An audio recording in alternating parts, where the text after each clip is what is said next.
My big mug in there. Okay, so we'll just start. So now Kirk. So you meet Kirk, and how long were you together before you married? 8 weeks. boy, he's a fast mover, But isn't he? if I'm going to be honest, I got to be honest about my whole life, and so. Yeah. So Kirk was an alcoholic at the time, to say the least. Right. He was a raging alcoholic, Right. but he was also an aggressive, strong alpha male type. Yeah. Very strongly opinionated. Yeah. Now I'll just kind of jump around here and see. So Kirk spent a number of years before he became a Christian doing what mostly? What did he do? Well, how did he evolve from when you met him to the point that he became a Christian? Well, his drinking continued. His drinking continued to get worse through the years, and it caused a lot of problems in our marriage. There was a lot of fighting, a lot of arguing, and just a lot of tension and stuff. And it was difficult. I certainly wasn't happy, and Sure. and so we kind of continued to drink. He kind of continued to drink a lot and stuff, and then. He used to do side jobs a lot, and a lot of the guys do. He was a drywall taper, and they did a lot of side jobs and stuff. And so the deal was like, you're his buddy, and you call him and say, hey, I need my basement taped. You guys get here, I'll have all the pizza and beer for you, and come straight from work, and then they give you beer and pizza, and you drink and eat and hang out and stuff. So at the time we lived up in St. Charles, but this side job was out in Lonedale, which is kind of out in the middle of nowhere and stuff, and he was going to do the side job. So he had worked all day, an 8-hour day, and then he was going straight from there over to do this side job, and then he was drinking and stuff. And so by the time he got ready to come home, it was late at night. He was exhausted. He'd been drinking all night and working and stuff. Yeah, and he had another guy with him, and they were driving home, and a deer ran out in front of him, and he lost control of his vehicle. And let me step back one point. Wade was a year old at the time. Okay. And Kirk had a daughter from his first marriage named Layla, and then I had Tanya from my first marriage, Tanya. And so he wanted a boy really bad. That was because of the alpha male thing. He wanted a boy. Right. He had to have a boy and stuff. So he was just so thrilled to have Wade and stuff, And anyway, when he was in this accident, when he started coming to from the accident, he said that a voice was telling him Wade was in the car with him and he killed him. Oh, wow. Yeah, and it just to scare him. It just freaked him out. Yes, it just freaked him out and stuff, And so finally, when he called me, like, I was very indifferent at this time in our marriage about things and stuff, and like he called me and he said, Terrie, I've been in an accident, and I said, so what? I mean, I just didn't care anymore. Right, because he was. So was Kirk abusive physically ever? I'd imagine at some point he got a physical being drunk. I mean, yeah, he did.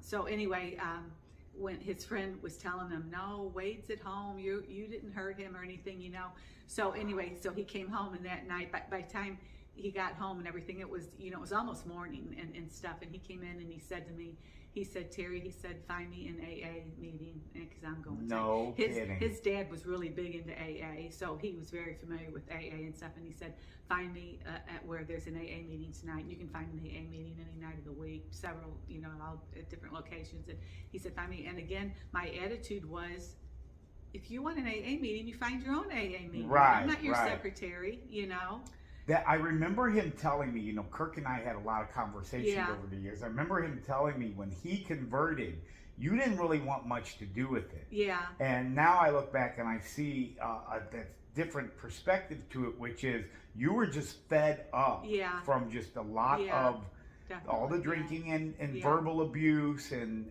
just failure of him to be able to connect, to be gentle. And well, and then too, what happened was when he stopped drinking, or when he started AA, the AA helped him stop his drinking, but they weren't helping him control his anger. Okay. They don't, that's not what they do. They keep you from drinking. Sure. And it's a great program for that, but they weren't controlling his anger, and he was more angry than he had ever been, and actually more scary at that time. He was more scary. That's when we... But to be clear, are you saying that he was worse because he was, not because AA was making him worse, but because he was now dealing possibly dealing with all those emotions that he'd been suppressing and covering up and medicating all those years. No, AA is a good program, and I would recommend anybody to go to it. It helped him and stuff. Sure. But it just, like I said, it didn't deal with his anger issues and other issues that he had going on and stuff. And,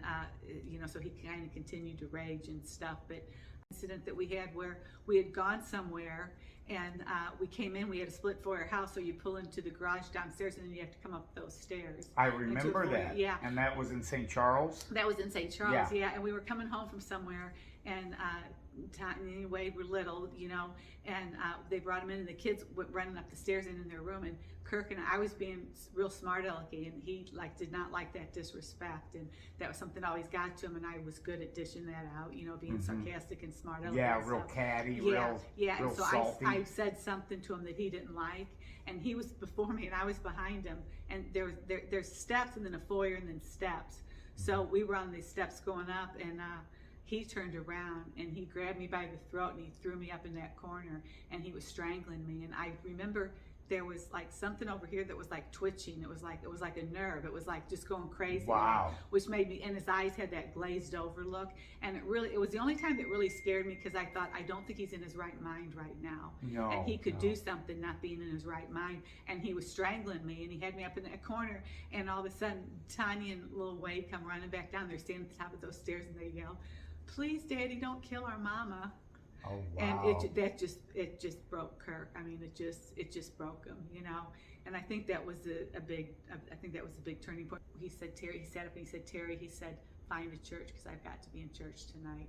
And he told me later that he was laying there contemplating suicide. He was so down and wow. And stuff. So I went in, so I knew there was this other little bitty church down the road. It's called Weldon Springs Baptist Church. It was a little tiny, looked like a little country church, and I'd seen them up on the hill before, so I thought, well, I'll call them. And they were having a church service, but it was a lot earlier than I thought it was going to be. So I thought, no, we're not going to be able to go. And I went in and I said, they got church, but it's starting in 15 minutes. And he said, will you get Wade and I'll get Tanya and we'll get him in the car and go. So we flew up to that church, and I remember we went in, it was a little church, and I know we stood there when they sang the invitation song, and Kirk was standing there, and they were singing, and I just remember his hands just began to tremble. It was like the Holy Spirit was trying to pull him away and move him up forward, and he was holding on with everything he could, just saying, I'm not going, I'm not going, I'm not going.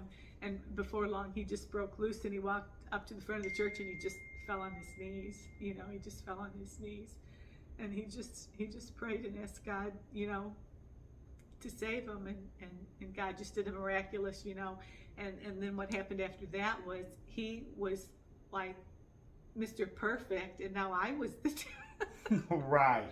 I was the, Yeah, he did go on to be a very hard to tolerate Christian type. Yeah. Very strongly opinionated. Yeah. He didn't care if you agreed or disagreed. Yeah. That became a thing in our church. People like men would be walking down the hall saying, I just got kirked. And that was mean, they just got, reaming out from him on what they were, what they were doing wrong and stuff. But this is a story that sums up what it meant to be kirked. One time I came over, I was about 18, I was going through a lot of trouble. I was kind of in that weaning process at my house from my parents, where it was time to start thinking about, I was just at odds with everybody at the time.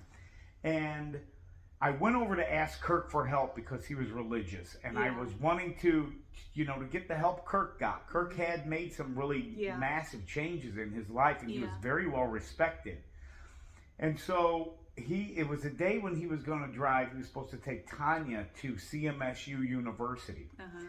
And so I figured, hey, maybe I'll just take a drive with him. It's just a few-hour drive to CMSU University. Yeah. How long could this drive be?